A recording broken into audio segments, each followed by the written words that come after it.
आपको खिंचवाइए हो। सर क्या कहना चाहेंगे आज के इस कार्यक्रम को लेकर? सफल कार्यक्रम हुआ, क्या क्या संदेश रहा? गौतम, आज इस शपथ ग्रहण के कार्यक्रम में एक उत्साह देखा गया कि हमारे जो पुराने शिक्षक साथी रहे, नए साथी रहे, सबका एक समन्वय देखने को मिला। यह शुभ संकेत है। आज के अवसर पर हम पदाधिकारियों को यह संदेश देना चाहेंगे कि आपका कार्य शिक्षक हित का है।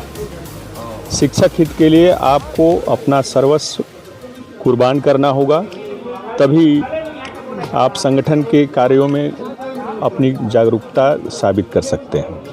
अगर आप संगठन के प्रति निष्ठावान हैं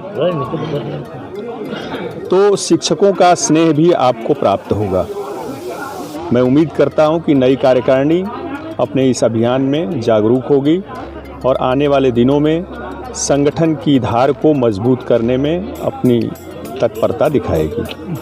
आज के अवसर पर मैं बलिया जनपद के शिक्षकों से अपील करूंगा कि 7, 8, 9 को आगरा में जो हमारा प्रदेशी सम्मेलन हो रहा है, उस सम्मेलन में अपनी भागीदारी सुनिश्चित करें और वहाँ पर जो पारित प्रस्ताव हैं उसके संदर्भ में संज्ञान लें उनका, और आने वाले दिनों में सरकार से जो चुनौतियां पेश हो रही हैं उसका सामना करने के लिए अपने को मजबूत करें।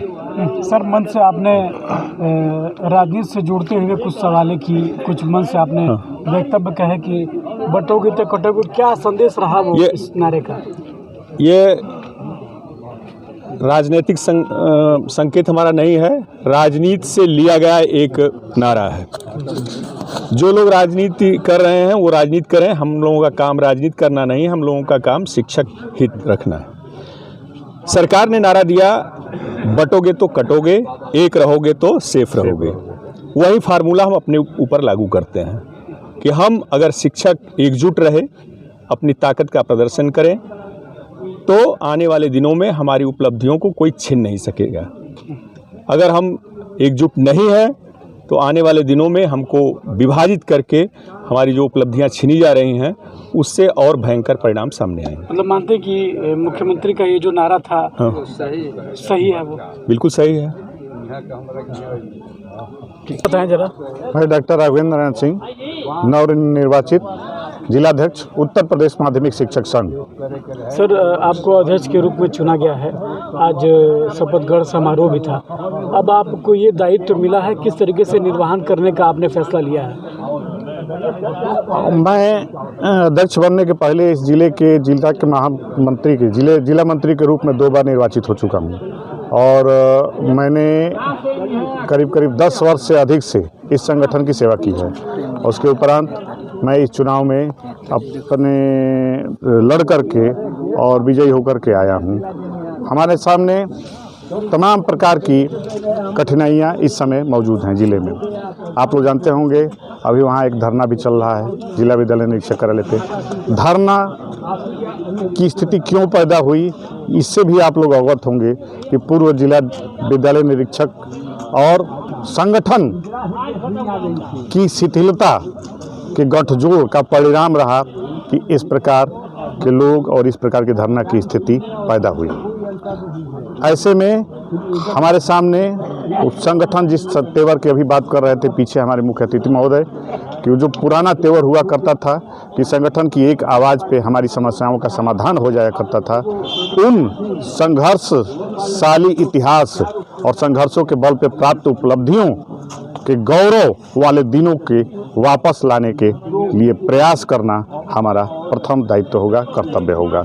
और साथ ही हम चाहेंगे कि जैसा कि मुख्य अतिथि महोदय ने कहा कि कटोगे तो बटोगे तो कटोगे वाली स्थिति, तो ये हम कई गुटों में धीरे धीरे बढ़ते चले जा रहे हैं। तो मैं जनपद के शिक्षक साथियों से अपील करूंगा कि कई मंचों पे बिखरे नहीं, एक मंच पे आएँ और एक साथ शिक्षक हितों के लिए आवाज़ उठाएं और हमारे संगठन निश्चित रूप से उन तमाम उपलब्धियों को हासिल करेगा जो हमारा इतिहास रहा है। सर अध्यक्ष हैं तो अब आपका निष्पक्ष कोई भी कार्य होगा तो निष्पक्ष होगा।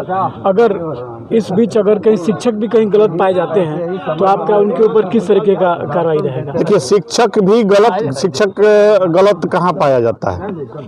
शिक्षक जो है गलत कहाँ पाया जाता है? शिक्षक जो है, हम जाते हैं 10 से लेकर 4 तक पढ़ाते हैं, हमारा काम है, और ईमानदारी से करते हैं।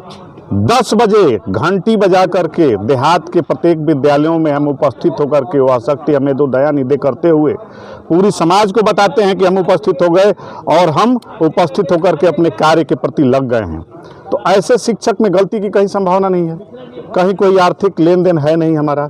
हम शिक्षा जगत से जुड़े हुए लोग हैं, शिक्षा जगत के कार्य को करते हैं और तमाम समाज देखता है। प्रत्येक विद्यालय के घंटे एकदम निर्धारित समय पर बजते हैं और प्रारंभ होते हैं और समाप्त भी होते हैं। तो शिक्षक से तो किसी भी प्रकार की कोई गलती की संभावना बनती नहीं है।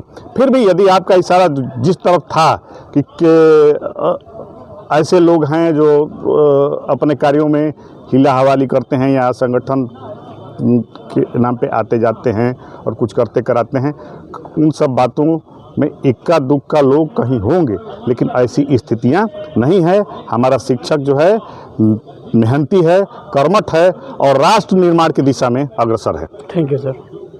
अपना परिचय देते हुए बताएं। मैं शैलेश कुमार सिंह, पुत्र श्याम नारायण सिंह, पूर्व MLC, Kunwar Singh inter college में सहायक अध्यापक हूँ और जिला मंत्री के पद पर उत्तर प्रदेश माध्यमिक शिक्षक संघ के निर्वाचन में जिला मंत्री के पद पर निर्वाचित हुआ हूँ। क्या कहना चाहेंगे इस निर्वाचित को लेकर, किसको धन्यवाद देना चाहेंगे और क्या संदेश है, क्या रणनीति है आपकी दूसरी? मैं सभी अपने अभिभावकों, शुभचिंतकों, मित्रों और नए जो हमारे शिक्षक साथी विभिन्न जिले के विद्यालयों में हैं और जो भी हमारे मित्र हैं, जो भी हमारे शुभचिंतक हैं, सबको मैं बधाई और धन्यवाद ज्ञापित करता हूं कि उन्होंने बड़े ही पुरजोर ढंग से हमारा समर्थन किया और हमको जिताया। अध्यक्ष के बारे में जी के कुछ बारे में बताइए। अध्यक्ष जी तो पहले मंत्री रह चुके हैं, काम किए ही हैं। हाँ, बेहतर कार्य रहा इनका।